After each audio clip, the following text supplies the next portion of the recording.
اعوذ باللہ من الشیطان الرجیم، بسم اللہ الرحمن الرحیم۔ کل ہم لوگوں نے پڑھا تھا تختی نمبر 15، جس میں کہاں الف لام کو پڑھا جائے گا اور کہاں نہیں، اس کا قاعدہ بیان کیا گیا تھا۔ اب ہے تختی نمبر 16، یہ بھی بہت زیادہ امپورٹنٹ ہے۔ یہ ہے کہ لفظ اللہ کے لام کو کب پر پڑھیں گے اور کب باریک، یعنی کب اللہ پڑھیں گے اور کب اللہ پڑھیں گے۔ باریک کہتے ہیں کھلا منہ ادا کرنے کو، اور پر منہ بھر کر۔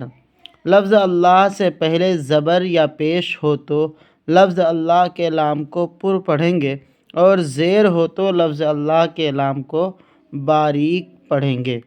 یہ سیم قاعدہ یہ را کی طرح ہے کہ را پر اگر زبر یا پیش ہو یا اس سے پہلے را ساکن سے پہلے زبر یا پیش ہو تو را پر، اور اگر را سے پہلے زیر ہو یا را کے نیچے زیر ہو تو را باریک۔ سیم اسی طریقے سے ہے را کا زبر، لفظ اللہ کا زبر کے ساتھ پر ہونے کی مثال جیسے ان اللہ،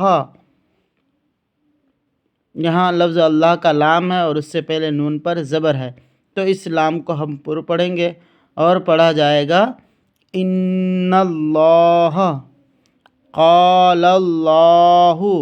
یہاں بھی لفظ اللہ کے لام سے پہلے زبر آیا ہے تو اس اللہ کے لام کو پر پڑھیں گے۔ سمع اللہ، یہاں بھی لفظ اللہ کے لام سے پہلے زبر، تو اس کو پر پڑھیں گے۔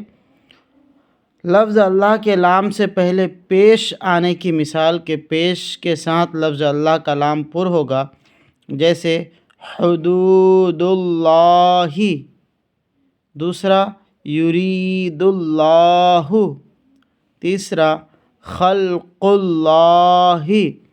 اب لفظ اللہ کے لام کو باریک ہونے کی مثال کہ اگر لفظ اللہ کے لام سے پہلے زیر ہو تو باریک، زبر ہو تو پر، پیش ہو تو پر، زیر ہو تو باریک، جیسے بل اللہ، پر ایسے پڑھا جائے گا جیسے ان اللہ، حدود اللہ، اور زیر میں پڑھا جائے گا بل اللہ، دین اللہ، امر اللہ۔